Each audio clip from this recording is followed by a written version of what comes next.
Anyway, I think we've exhausted all the Zach LaVine talk.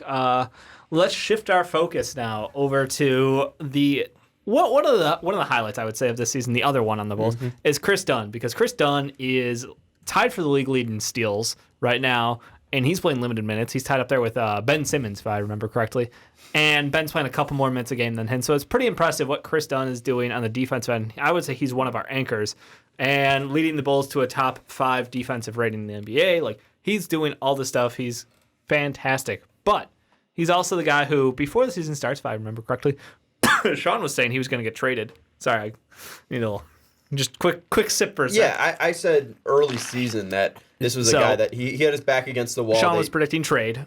Ricky was saying this guy's probably a trade. Probably a trade. And I was like, this guy's our starting point guard. And he's going to prove it this year. Yeah. And somebody looks pretty good about that. They had beef. He had beef with people pre training camps. That's why I thought he was going to get traded. Yep. So that went well for me. 1 point up on this side of the table. But Kris Dunn now, team's struggling. And the question is, does he have value out there that can get us something back in return that maybe has a longer lifespan in Chicago, better fit for our future than Kris Dunn?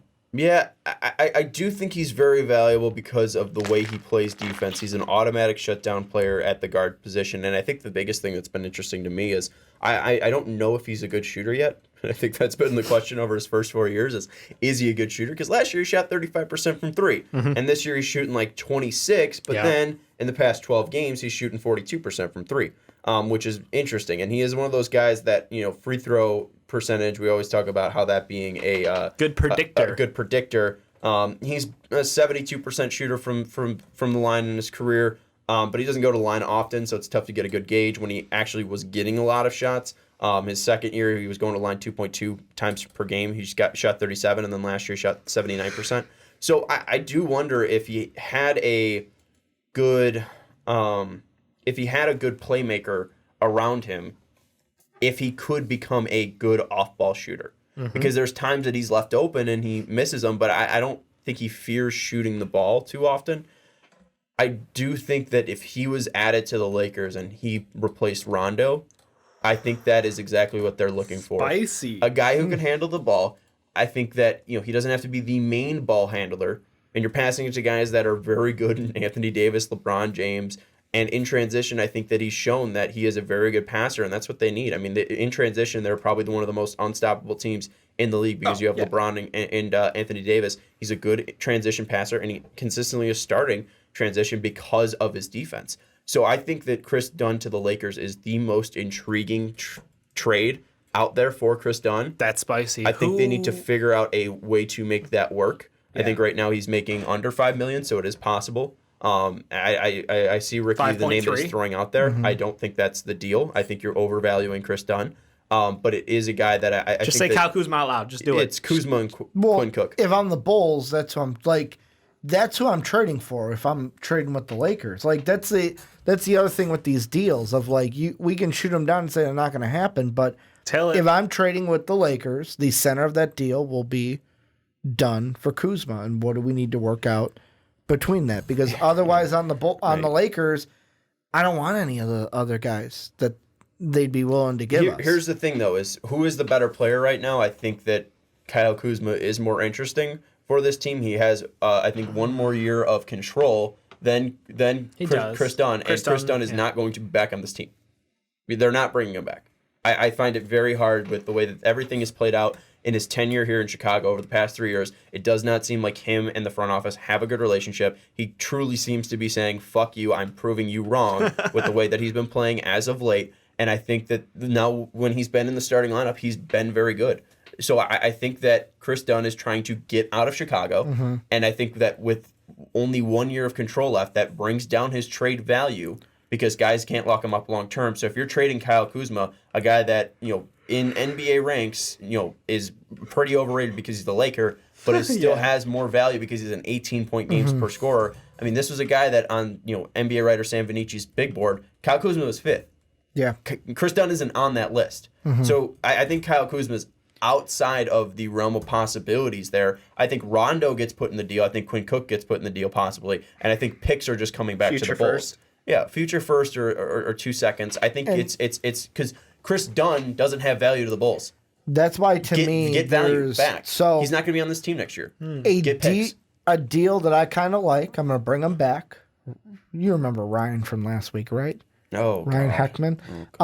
I actually like a deal that he put out an article yesterday, and so it's actually a really good regular. Yeah, it's like it's a deal that doesn't infuriate me. I'm so shocked you like this deal. I do. We would have to give up Kris Dunn. Oh, you're probably torn about giving up Kris Dunn. I'm torn about it. Chandler Hutchin and a future first. Yep. Sorry, Soapy. D Rose coming home. Why not? Why not? And here's no. And here's the thing. No, let him finish. Not even just that deal. Like that deal, I would like just because I'd want to bring D Rose back. But I've been thinking for Chicago, why not try to call the Pistons to see what it would take to bring D Rose home, because D Rose hasn't been bad and could be the answer for right now of our point guard problem. Okay. Could answer our point guard problem. Why do the Pistons need Kris Dunn? What? Why do the Pistons need Kris Dunn? Well, with this, it would be more important. Kris Dunn would be not anything for the future. It would be for this year. The main part of it is Chandler Hutchin would give them a player to progress, and probably that second would probably need to be a first of some sort, a future first of some sort. Kris Dunn does not help this team that is not in the playoff hunt. This team just lost Blake Griffin, who's going to be shut down for the entire season. They are looking to play young players. Technically, they're above us in the playoffs, so they're more in the hunt than us. They're more in the hunt, but I also think that they're probably going to slip. They're also looking to trade. They're also looking to trade Andre Drummond. Kris Dunn is not a salary dump as well, so he doesn't help them in that asset. Chandler Hutchinson has showed everybody nothing. He was healthy and wasn't even an active player on the Bulls roster recently. That shows you how how dim his future is. I'll put it that way. And the first round pick, I just love the dots by Sophie. The first round pick just seems like, all right, you're giving up a first rounder, but why does that help the Bulls? Derrick Rose isn't that's why he goes upstairs. That's why I do like the deal of this one with it being a second than a first. Like I can part with a second. The thing with the Pistons is, but the Pistons aren't gaining anything besides the pick. What are the Pistons? And here's the question with this. What do you realistically think they're going to get for Derrick Rose? I don't know, but he's got 2 years of control. And I think that they can get more from the Lakers that would be more interested in pushing for the playoffs. I think you need to trade him to a team that is in the playoff hunt. And also, they don't need to trade him. They don't have a reason to trade him because he's going to be on the team next year no matter what. So I think it would be very difficult for them to look at that trade package and be like, okay, we got a first. You signed him, and I think that you have the idea that Blake Griffin's going to be back next year. Derrick Rose has proven that he could be a very good bench point guard and likely will probably just be your starter.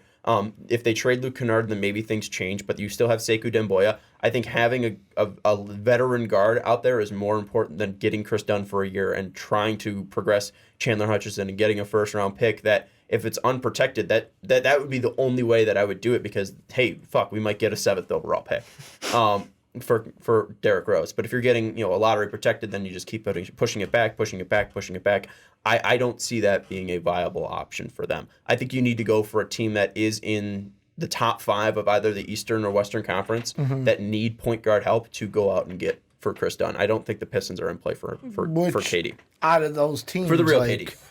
I don't like the Lakers. Then yes, I don't see the Nuggets making a move for Kris Dunn. Don't see the Rockets. I think that he could, Clippers or Jazz making a move. So it's like and most of the teams in the East top 5, I don't see them making a move for Kris Dunn. So it's like the Sixers are a team that I think could be making a trade for Kris Dunn. Yeah, they need a secondary ball handler, like Jake said. I absolutely am trusting Jake, the guy who watches every single Sixer game, intently. I'm going to trust him on that one.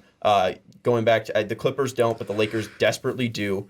The Jazz likely don't with the Clarkson trade and Conley coming back. I think they'll ride things out with that. The Nuggets I'd be interested in, but I don't think they make that deal. Beasley for Dunn? Yeah, he does give that spacing. Both guys are on 1-year deals. I don't know if he just affects that, though. I think you probably just stick with Beasley. Yeah. And what was the other team in there? The top 5? The Jazz could also be in the top 5. I already said the Jazz. The Raptors, Heat, Celtics, go to the West. Bucks. The Rockets. Rockets. Yeah, what do we... Mavs could be a team interest me.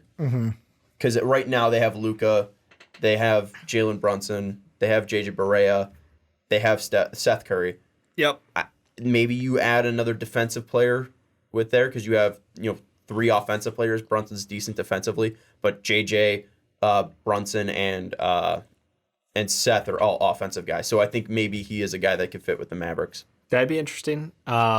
Return on value though, like that team's they've got a good bench for the system that Carlisle runs. Do you see any pieces on that team though that the Bulls would get anything, even just kick the tires on? That's my thing. Is I look at that Mavs team, I'm not sure who moves the needle at all. Yeah, I feel like we're just making moves. It'd be second-round picks, I would think. Picks. I mean, okay. you probably have to balance out contracts, but I don't think it's too bad because I think only Dunn's making $5 million.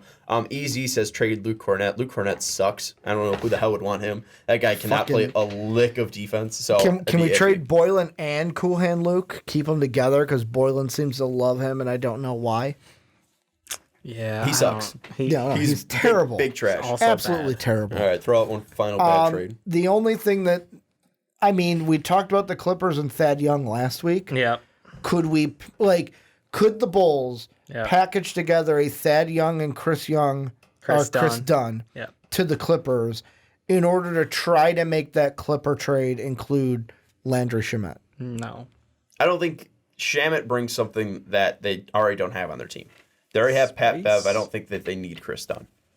So I don't think that moves the needle for them. And Mo Harkless, again, we talked about him last week. I think that he's too bad. I think he's too valuable to that team. I don't think Thad Young moves the needle. If they're calling for Thad Young, can we slide a Kris Dunn in there? Does that sweeten the pot to get something? Because that's what I think the Bulls' biggest problem is going to be, is getting what they want is not going to be there. So they'll just sit on their hands and do nothing. We saw it with Paul Gasol. When it was his contract year, I think it'll be the same thing this year. I think the most intriguing is Lakers. I think the other one would be a dark horse, Zaire Smith for KD.